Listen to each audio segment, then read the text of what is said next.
Em 13 de junho de 2017, uma noite quente e calma em North Kensington, oeste de Londres, parecia distante de se tornar caótica. Moradores do conjunto habitacional Lancaster West, de baixa renda, dormiam profundamente.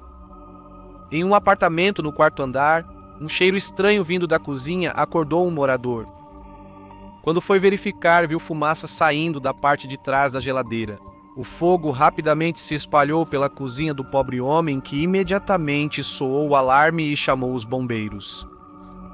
O incêndio era um desafio diário para os bombeiros de Londres. No entanto, assim que o fogo saiu pela janela da cozinha, ele se transformou em um incêndio que nem mesmo 250 bombeiros conseguiram apagar nas próximas 24 horas. Mas algo como uma geladeira pode incendiar uma torre de 24 andares? Torre Grenfell. Hoje, North Kensington é considerada uma área exclusiva da cidade de Londres, com preços de imóveis super altos. No entanto, North Kensington nem sempre foi um bairro chique. Nos anos 1960, a área era habitada principalmente por trabalhadores e imigrantes. Ainda hoje há vestígios desses tempos, ilhas de conjuntos habitacionais populares cercadas por residências de alto padrão. Um desses é o conjunto habitacional Lancaster West. No final dos anos 1960, o Distrito Real de Kensington e Chelsea iniciou um projeto para eliminar as favelas no norte de Kensington e substituí-las por um moderno conjunto habitacional popular. O projeto, pensado como ideal para morar, foi criado em 1972. A etapa inicial do plano previa uma torre de 24 andares, 3 blocos baixos em formato de dedos e uma área verde ajardinada entre eles.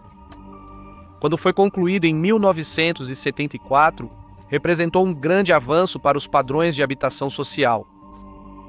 A Torre Grenfell, com 24 andares, dominava o conjunto habitacional e toda a área. Por Clifford Weirden e associados, em um estilo brutalista bastante popular entre os arquitetos da época. Projetaram um edifício com 120 apartamentos e 200 quartos. Cada um dos 20 andares residenciais tinha 6 apartamentos, 2 a mais que o padrão da época. A Torre Grenfell era inovadora em vários aspectos. Como outras torres, a Torre Grenfell também tinha estrutura de concreto. Porém, ao contrário de outras construções, os projetistas da Torre Grenfell evitaram usar paredes de tijolos. Usaram painéis de concreto isolados pré-fabricados. O objetivo era tornar a estrutura mais sólida e evitar qualquer risco de colapso, como o ocorrido 6 anos antes, quando um canto da Torre Running Point desabou. Quando concluída, os construtores da Torre Grenfell afirmaram que o edifício duraria mais 100 anos. Pelos próximos 40 anos, a Torre Grenfell passou de um marco da região para um velho e feio monte de concreto. O brutalismo já estava ultrapassado em 2010 e o edifício precisava ser renovado. No entanto, foi por causa da falta de isolamento adequado que o conselho local decidiu investir na reconstrução do edifício. A Torre Grenfell ganhou uma aparência nova em 2013. Os apartamentos ganharam aquecimento à água e janelas novas, mais eficientes energeticamente. Por isso, a fachada de concreto recebeu espuma isolante e revestimento de alumínio contra a chuva. O revestimento não só melhorou a eficiência do consumo de energia, mas também deu ao prédio um visual moderno e mais atraente. Parece que o conselho fez um excelente trabalho na reforma. Com a melhora das condições de vida, o conjunto habitacional ficou mais atraente. Mesmo assim, alguns não estavam satisfeitos com a gestão do conselho sobre o prédio. Inquilinos acusaram o conselho de ignorar questões de segurança, especialmente sobre instalações contra incêndio. Segundo eles, o prédio era muito vulnerável a incêndios. Parecia que eles já esperavam o que ocorreu em 17 de junho de 2017. O operador do Corpo de Bombeiros de Londres recebeu uma ligação naquele dia às 54 minutos após a meia-noite. Meheluk Abed, morador do apartamento 16, no quarto andar, chamou os bombeiros por um incêndio em sua cozinha. 5 minutos depois, chegaram 4 caminhões de bombeiros. Os bombeiros que entraram no apartamento localizaram a origem do incêndio 7 minutos depois de terem entrado. O fogo da cozinha já se espalhara pela janela e atingido o revestimento externo contra a chuva. Para surpresa geral, o fogo rapidamente se espalhou para cima e pela lateral leste do prédio, onde era a janela da cozinha. Em menos de meia hora, o fogo atingiu o topo da torre. As chamas chegaram ao lado norte às 1h42 da manhã e continuaram a se espalhar pela fachada, tanto para cima quanto para os lados. 10 minutos depois, o fogo alcançou o lado sul do prédio. Todo o prédio estava prestes a pegar fogo. Ao se aproximarem da torre Grenfell, bombeiros de Londres notaram uma luz forte no quarto andar. Nada de especial, disse um deles. 1 hora depois, às 2h06 da manhã, eles declararam o incêndio um incidente grave. Mesmo assim, bombeiros orientaram moradores a ficarem em seus apartamentos. A torre Grenfell tinha uma política de permanência em caso de incêndio. Por mais estranho que pareça, essa política era padrão em todos os prédios semelhantes à torre Grenfell. Em caso de incêndio em um apartamento, as paredes grossas de concreto do prédio garantiriam segurança aos demais moradores. O incêndio poderia durar horas no apartamento. Paredes de concreto e portas resistentes ao fogo manteriam o incêndio confinado, impedindo que se espalhasse. Infelizmente, os bombeiros não previram que o incêndio se espalharia pela fachada do prédio e alcançaria outros apartamentos por fora. Quando perceberam que o incêndio tomava o prédio, os bombeiros deixaram a política de permanência e orientaram a evacuação dos moradores. Para muitos, já era tarde. Escapando do inferno. Foi uma sorte que a maioria dos moradores confiou em seus instintos em vez de seguir os procedimentos. Às 2h47, ao decidir abandonar o procedimento de permanecer, mais da metade dos cerca de 300 moradores já havia evacuado o prédio. Ainda assim, cerca de 100 pessoas ficaram dentro. Muitos correram para os andares superiores, buscando refúgio com amigos em vez de evacuar. A única coisa que conseguiram foi se verem isolados. Às 3 da manhã, enquanto o fogo se espalhava pelo lado oeste do prédio, tornou-se praticamente impossível para os moradores presos saírem do edifício. Mais da metade dos 120 apartamentos pegaram fogo. Os elevadores estavam fora de uso e a única escada da torre estava cheia de fumaça tóxica. Mesmo assim, os bravos homens do Corpo de Bombeiros de Londres entravam e saíam, salvando todos que conseguiam alcançar. O mais difícil da tarefa era encontrar os moradores presos. Vários usaram o telefone para informar sua localização ao Corpo de Bombeiros. O operador contatou o oficial responsável, que transmitiu a mensagem aos homens da torre. Por causa do barulho, era impossível usar comunicação por rádio. Um mensageiro entregou as ordens do comando em um papel. Em desastres, o medo é o maior inimigo do homem. Dominados pelo pânico, moradores trocavam de apartamento. Em alguns casos, os bombeiros entraram no apartamento do chamado de resgate e não encontraram ninguém.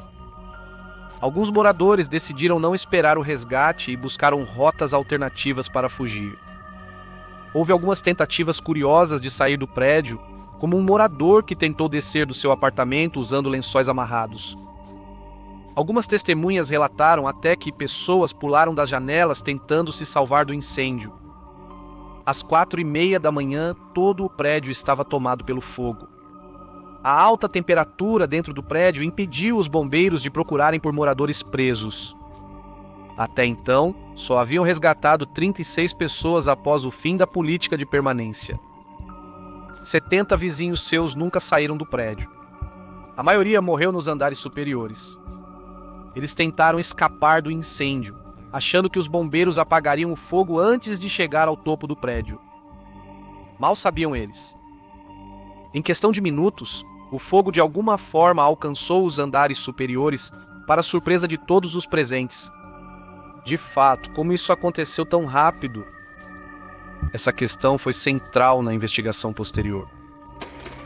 Causas. O último morador a ser resgatado do prédio foi retirado às 8h07 da manhã. O incêndio só foi controlado às 1h14 da manhã do dia seguinte. O corpo de bombeiros só recebeu o chamado após mais de 24 horas. Eles extinguiram os últimos focos de incêndio na noite de 16 de junho. A investigação confirmou que a geladeira do apartamento 16 causou o incêndio. A geladeira está com defeito. A fiação do relé do compressor não foi instalada corretamente e por isso causou o superaquecimento e o incêndio do isolamento plástico na parte de trás da geladeira. Porém, as razões para o prédio inteiro incendiar em 3 horas foram outras. A investigação apontou o revestimento externo como principal responsável pela tragédia. Na reforma do prédio em 2013, a instalação do revestimento foi a etapa mais exigente e cara. A fachada de concreto do prédio foi coberta com placas de espuma de polissocianurato de 150 milímetros de espessura. Sobre a instalação, painéis sanduíche de alumínio com núcleo de polietileno foram colocados como fachada ventilada. Entre o isolamento e os painéis de alumínio, havia um vão de ventilação de 50 milímetros. Essas características foram cruciais para o fogo se espalhar rapidamente. O polisocianurato é um material de isolamento altamente inflamável. Quando inflamado, queima rápido e libera gases tóxicos.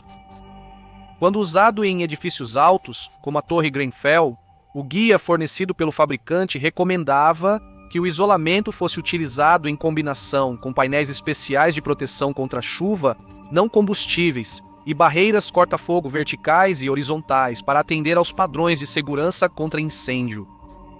Os painéis de alumínio instalados na Torre Grenfell também não eram totalmente não combustíveis.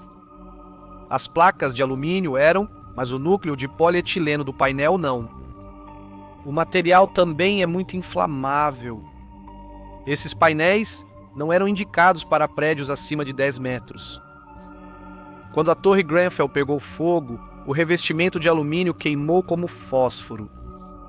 O último elemento dessa combinação mortal era o espaço entre os painéis e a espuma de isolamento. Sem barreiras corta-fogo adequadas, ocorreu um efeito chaminé que levou o fogo aos andares superiores em segundos. A questão era: como o conselho local não percebeu essas deficiências? Tudo, como sempre, era sobre dinheiro. Quando a reconstrução começou, o conselho foi guiado pelo custo e não pela qualidade. Rejeitaram melhores empreiteiros e revestimentos só pelo custo. O conselho demonstrou total negligência com a segurança dos moradores da Torre Grenfell. Mesmo após reclamações sobre o revestimento e falhas de segurança, o conselho ameaçou os moradores com processo por difamação. Consequências. O incêndio na Torre Grenfell foi o pior desastre residencial por fogo no Reino Unido desde a Segunda Guerra Mundial. 72 pessoas morreram no incêndio, incluindo um bebê de 6 meses. 223 sortudos escaparam do prédio a tempo, mas não sem consequências. Moradores e bombeiros de plantão foram expostos a gases tóxicos que causaram problemas de saúde posteriormente. A saúde mental deles foi afetada, muitos sofrem de transtorno de estresse pós-traumático. O dano final do incêndio, que inclui várias despesas, desde indenizações por morte e lesão até custos de reconstrução, chegou a incríveis 1 bilhão de libras, mas nunca será suficiente para compensar a perda de vidas inocentes. Vidas que poderiam ter sido salvas se todos estivessem fazendo seu trabalho corretamente. Obrigado por assistir ao nosso vídeo. Se você gostou, lembre-se de clicar no botão de curtir. Se quiser ver mais de nós, inscreva-se no nosso canal. Até a próxima e fiquem seguros.